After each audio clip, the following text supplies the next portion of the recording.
If you want to stand out on YouTube and other social media platforms, you cannot be doing random acts of content. It just won't work. People won't know where you're going, and it's much better to create a specific episodic show. So in this video, I interviewed Jay Baer, author of Talk Triggers and business strategist, and he breaks down how you can create a simple show that'll help you get more views, more subscribers, and build your brand faster. Coming up.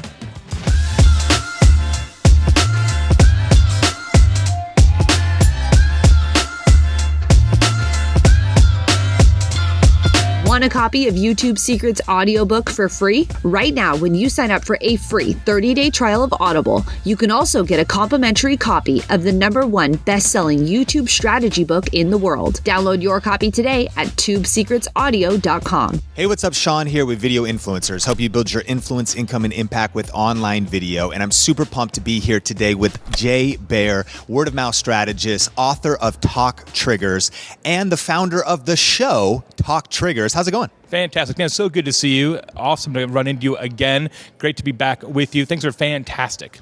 I love it. And we're here at Social Media Marketing World. Of course, you're always doing sessions and you're helping people really build their brands faster through word of mouth.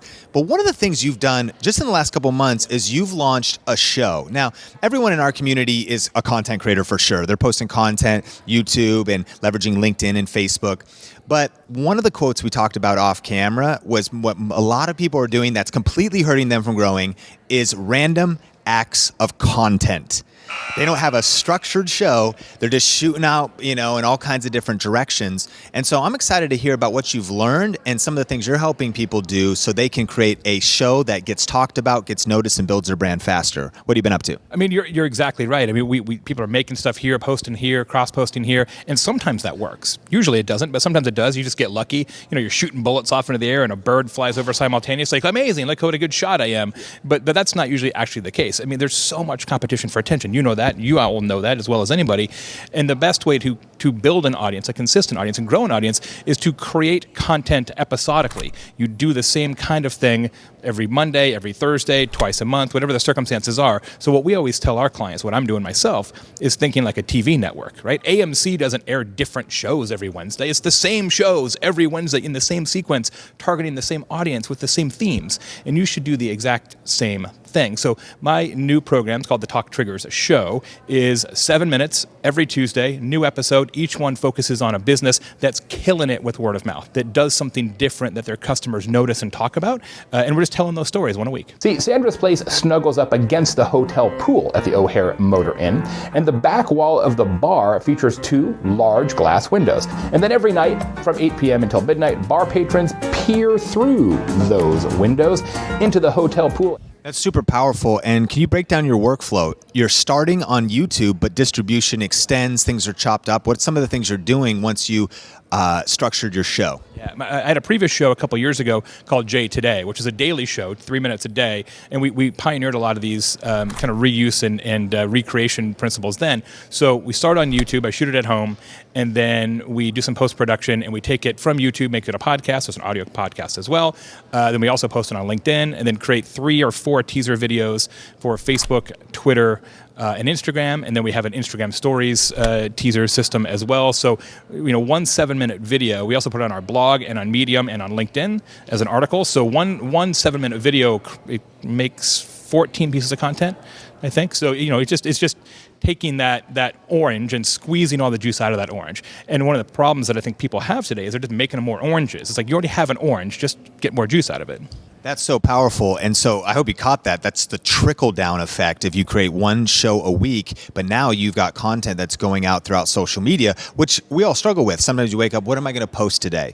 What should I put out there today? That's going to waste time. It's going to waste energy, and it might be random. But now you kind of have started top of the pyramid, and it trickles down, right? Absolutely. We call that atomizing your content, right? Take your big thing and turn it into a number of smaller things. Our rule on the consulting side of our business is a 1-to-8 ratio. So every piece of content, sort of a significant piece of content you create, you have to make at least 8 things out of it. Otherwise, you're wasting time, you're wasting money, you're wasting effort. That's brilliant. Super, super powerful rule. Now, You have a show that has a particular purpose. You launched a great book, Talk Triggers, and we'll link that up in the description below if you want to check it out. But you are one of the reasons you're using your show is to continue that conversation. So, of course, if an author is watching, that makes sense. But what are maybe speaking to different modalities of what people's end goal could be, reverse engineering the purpose of the show. Yeah. So what are some of your tips? I mean, I think the first thing is to understand, I think there's a session about that here at Social Media Marketing World, is this idea that video can and should apply at every stage of the customer journey, right? A lot of times people think of video just as the way to create attention, but really you need to think, all right, we've got the attention, we've got the interest, we've got the conversion, we've got retention. You got to be mapping video to every single one of those journey stages, and so I think that's the best way to start is to say, okay, what really is our customer journey, and then how can video help accomplish each of those things? I mean, I think one of the things I'm not doing it right now, but one of the things that I think is the most underrated and most underappreciated is video for retention. To say, let's have a video show that is only for current customers, for current subscribers, for current students, for current members of the mastermind. People always think that video is how you reach a lot of people, but what if video, in your case, was only reaching the 50 people that really matter to you, which are your current customers? That's super, super powerful. Are you ready for the lightning round? I don't think I really have a choice. So yes, Sean, I'm ready. Yes. Lightning round. 3, 2, 1. Favorite city, not where you live. Auckland, New Zealand. Last song you had on repeat. Radiohead, 15 Steps.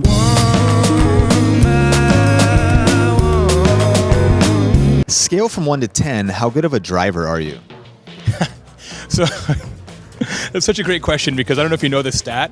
81% of Americans say that they're excellent drivers, which is like so baffling because the real number is like 4%, right? So, like probably a 7. Fill in the blank. Kanye West is. This is like, I feel like this is a trick question somehow. People say that he's a genius, but I got to admit, I don't really see it. So my answer. What's the fill in the blank? My feeling is going to be overrated. If you could speak every language on the planet or legitimately communicate and talk with animals, which would you choose? Land and sea animals? Yes.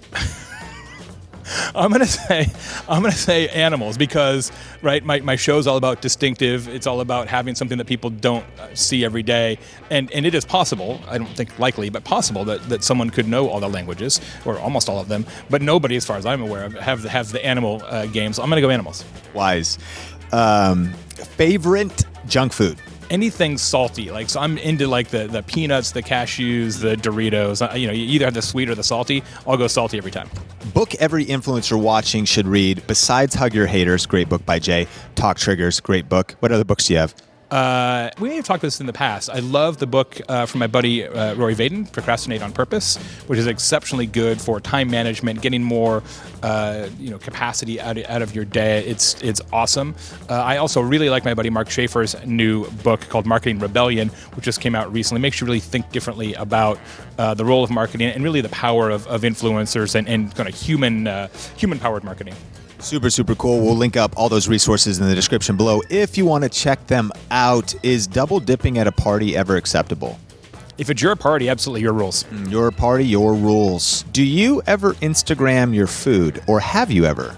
Oh, for sure. I think anybody who says they've never Instagrammed their food is either definitely not, a foodie at all, or is a liar, or both. Yeah, for sure. I don't do it daily. There's a couple of people I know, a couple who actually work for me, and it's every meal every day. And I'm like, bro, that's there should be a separate show. To my point, right? So if you're gonna, do you know Michelle Wee, the women's professional golfer? She's a very in that community very famous. She was doing that too much, Instagramming the food, and created her own separate account. That's what we're talking about. Created a show, which is What Do We Eat? And because her name's We. And so now I'm hooked, right? Because I know what I have an expectation. It's episodic. We know what the content is. But you're talking about business. I'm at this show, and all of a sudden, here's a banana. You're like, dude, what are you talking about? That's random acts of content, right? Yeah. It's random acts of here's what I'm eating. Super good example. Can you touch your toes without bending your knees? No, man. We're on a video show, right? If this is a podcast, I'd say absolutely. But I think the audience is clear that is not a thing I'm going to do. How many cups of coffee do you drink per day? 2. And what is one piece of advice that, we've all heard, if I knew then what I know now, I would do things a little bit differently. If you were to give a piece of advice to your 20-year-old self, what would you say? I think be more patient about the people that you surround yourself with. Like I quit a good job at one point when I was younger because my boss like really sucked. And like 2 weeks after I quit, he got fired. New guy, better boss, right? So you just got to understand that sometimes, the world is going to change and that might be fine. You just can't be so antsy and impatient. And that's true in this business too. If you're a video influencer, you're creating a show, I've heard you guys talk about this. Like people are like, oh, I've been doing this show for 7 weeks and I'm not famous yet. It's like, dude. Like, it's going to take a little longer than that. And I think it's one of the downsides of kind of social media and DIY content is that people see amazing superstars like yourself and they're like, oh, all I got to do is buy a camera and hang out for, a quarter and I'm going to quit my job. It's like not that easy sometimes. Very, very good. Patience. Lightning round. Choo, choo, choo, cha, choo. The last time I saw you, the sound effects, you've been working on it, I can tell. Jay Baer, if people want to connect with you online, you got a lot of cool resources. We'll link them up. But where are you at and where can we watch the show? TalkTriggersShow.com goes right to the YouTube playlist. If you prefer the audio, which you probably don't, but if you do, just wherever you get your audio, search Talk Triggers Show. And then TalkTriggers.com is the official site for the word of mouth movement, the book, all that kind of stuff. Last time you were on Video Influencers last year as we close, you talked about how you actually come from a legacy of entrepreneurs. Mm-hmm. And our final question is, for all of us in this community, even when we're crushing it, our businesses are maybe scaling and we got a team, maybe it's more money, more problems, or maybe it's no money, lots of problems. Either way, this can be a roller coaster. And so can you just give some final words for the hustlers out there to just keep going and some of the things you've learned? Yeah, I have a sign in my office. My mom bought it for me like 25 years ago when I first became an entrepreneur myself. And it's right next to my computer. So I look at it like all day. And it says, remember, some days you're the pigeon and some days you're the statue. Which I think is really good advice because it's never going to go well every day. And it's never going to go bad every day. And I think one of the mistakes people make, especially newer entrepreneurs, is they celebrate the victories too much and they wallow in the defeats too much. Because tomorrow's another at-bat, man. Awesome, Jay. Question of the day. Have you started a show? Do you actually have a show that you're doing consistently? What's it about and when do you post it? Let us know in the comments below. And if not, let us know if you're planning to start one after this episode and we'll see you in the next video.